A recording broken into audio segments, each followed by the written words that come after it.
Everywhere you look, investors are seeing red. Global markets are in turmoil, with investors spooked by the latest dour outlook for the Eurozone.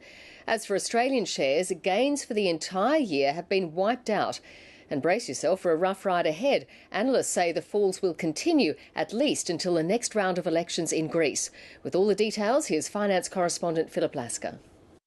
It's been thousands of years since Greek politics had implications for those well beyond its borders, and it's been ugly.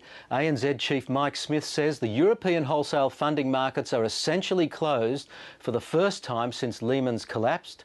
At least Asian and US markets are open, and Australia's major banks have most of their wholesale funding for this year.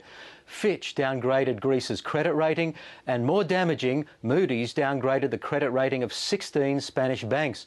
People are taking their money out of Spanish and Greek banks. Here's what's happened to major Spanish bank Bankia. The share price has more than halved.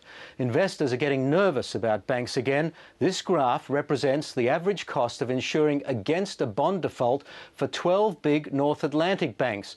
You can see that the price of that insurance has gone up. It's well above 2009 levels and almost back to late last year's peak.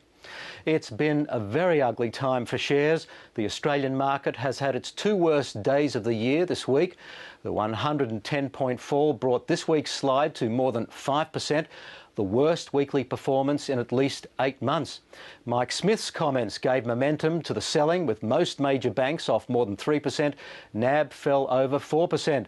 The rising anxiety also hit resources hard. Rio was off 5%, BHP fell 4% to a 3-year low. Only gold shares like Newcrest bucked the trend due to the higher bullion price.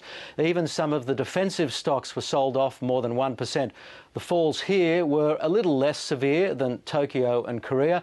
The risk-averse environment saw the Australian dollar fall 1 US cent to a new 6-month low.